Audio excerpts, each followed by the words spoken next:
வந்து ஏனாதானு, அதாவது எவ்வளோ பிரதமர் நாங்கள் பார்த்துக்கிறோம், இவ்வளோ மட்டமாக பேசுன போது பிரதமரை நாங்கள் பார்க்கவே இல்லை.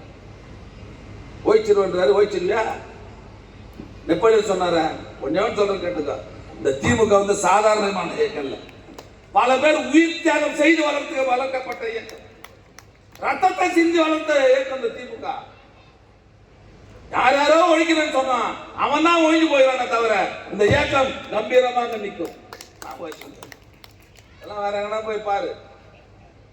நான் அமைச்சர்ன்றதால கொஞ்சம் அடக்கி வாசிக்கிறேன், இல்லைன்னா பீஸ் பீஸ் ஆகிடுவேன். அதனால வந்து தேர்தலில் நீ பண்ண சாதனை வச்ச ஓட்டு கேளு. நீ என்ன பண்ண சாதனை தெரியாதா? 2.25 வருஷத்துல இதை விட வேற யாரா சாதனை செய்த முடியுமா? நீங்க அதிமுக ஒரு பக்கம் எல்லா கூட்டத்திலும் உண்மையை நம்ம ஆளுங்க அதிமுக பத்தி பேசுறது கிடையாது. 10 வருஷமா பெரிய அளவில் கொள்ளடிச்சுட்டு ரொம்ப கம்முன்னு அமைதியா இருக்கிறான்.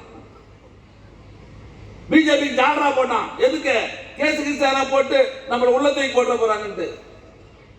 இவ்வளவு நாளா ஜாலரா போட்டுட்டு இப்போ வந்து நாங்க கூட்டணி இல்லைன்னு ஒதுக்கி இருக்கிறாரு மறைமுகமா.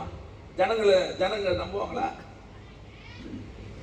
நான் சொல்றேன் கேட்டுக்கோ, பிஜேபி தனியா நின்னாலும் சரி, அதிமுகவோட சேர்ந்து வந்தாலும் சரி, எவன் எவ்வளவு பெரிய கூட்டணியா இருக்க, இந்த தேர்தலில் மிகப்பெரிய வெற்றியை பெறப்போகிறது திமுக. போன தேர்தலில் இந்த தொகுதியில் டிஆர் பாலு அவர்கள் 5.25 லட்சத்துல ஓட்டு ஜெயிச்சாரு. இந்த தேர்தல் நான் சொல்றேன் 6 லட்சம் ஓட்டுல நாங்க ஜெயிக்கிறோமா இல்ல? போன தேர்தலில் 38 தொகுதி ஜெயிச்சோம், இந்த தேர்தலில் 40 தொகுதி ஜெயிப்போம். பாருங்க.